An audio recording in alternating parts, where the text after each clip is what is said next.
From a financially unstable upbringing, a world-famous coffee legend is born. World-famous coffee? Latte? Frappuccino? Coffee cup sizes from short to Trenta? It's a Starbucks. Today's legend is the major key factor of what a Starbucks is today, an international coffee giant.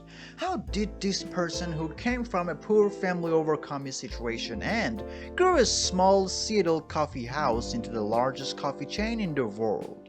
The Seattle-based coffee shop had 6,387 licensed stores and 8,941 company-operated locations in the USA as of 2020.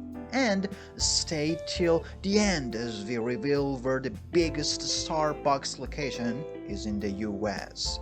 A businessman, an author, and the owner of the Seattle Super Iconics basketball team for 5 years. He is Howard Schultz, the CEO of the Starbucks Coffee Company. Born in Brooklyn, New York in 1953, he grew up in a public housing project in the midst of various financial difficulties. His father was a truck driver, and on one of his trips, he had an unfortunate fall, breaking his hip and ankle, resulting in the loss of his job and no compensation. Howard attended a school at Canarsie High School, and football was his escape from the rough time. Howard became the first in his family to receive a degree in communications from Northern Michigan University through student loans and on and off blood donations. A series of jobs later, he joined a Swedish kitchenware manufacturer in 1979. He became the general manager of the U.S. subsidiary Hammarplast. Howard, in a very unforeseen way, was to soon meet the customer in Seattle, Washington, that will change his life: Starbucks. The minute he walked in, he was intrigued from the earthly fragrance of coffee to the deep brown color of roasted coffee beans. On that day, he envisioned the future of Starbucks. I drank my first cup of coffee and I instantly felt at home. Never in a million years did I think we'd one day have stores in 65 countries serving about 80 million customers a week, Howard said in an interview. Howard began setting out the titles for his future alongside Starbucks. He met the founders and proposed many ideas for advancements. The owners valued his personality but refused to offer Howard employment. They didn't envision Starbucks as a global dominator. They preferred the regional, local touch. At that time, the expansion they were thinking is in as far as a region. Howard, stubborn as he is, kept pushing and pushing, saying to one of the founders, Jerry, "You are making a terrible mistake." Soon they realized Howard would be the perfect fit for a Starbucks director of retail operations and marketing. He was hired.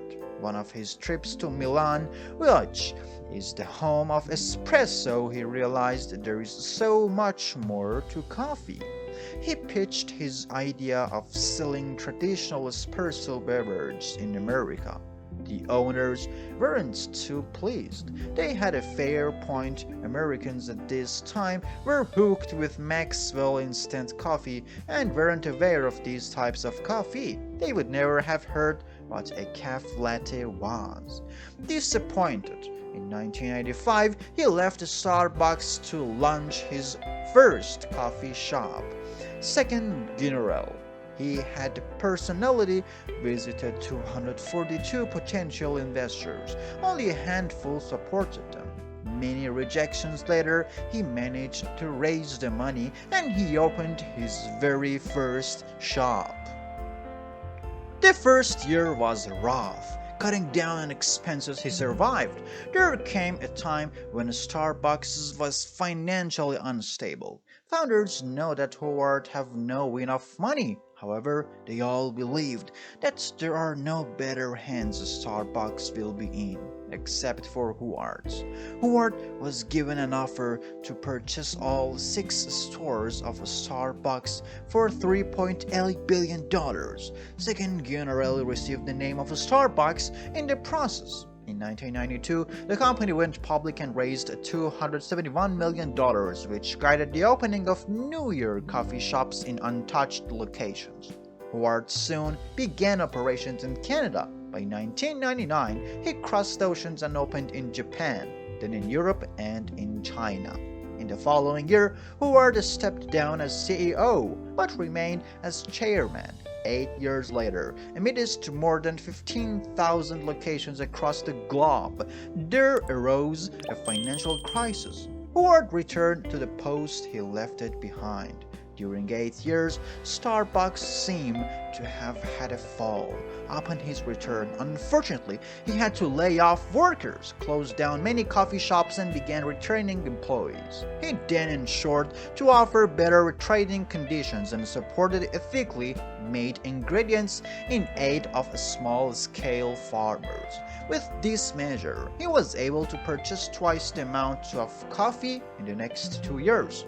Over the past 9 years, there has been a steady rise in the number of Starbucks locations. Howard also began a loyalty program and introduced an instant coffee brand as well. He even made changes to their menu.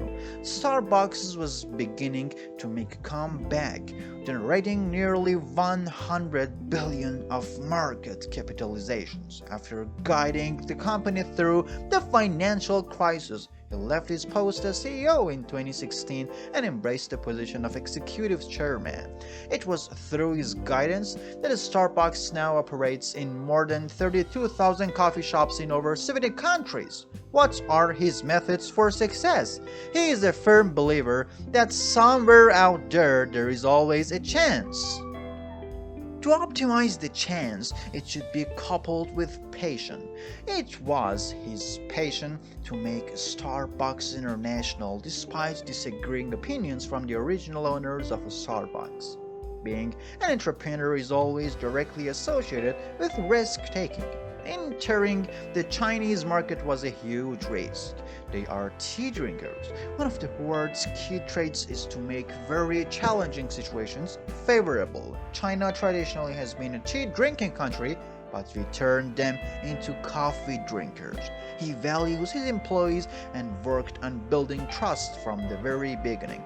In 2014, he established an employee benefit plan where if the employee was working 20 or more hours a week, they were automatically qualified for Arizona State University's online courses for free. He also established providing health care to all of his employees.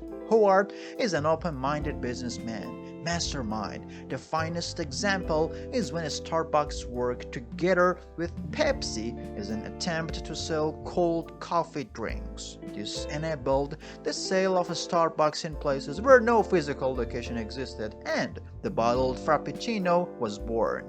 Starbucks and Nestle reached a $7.15 billion agreement that will allow Nestle to market and sell Starbucks coffee outside of Starbucks locations.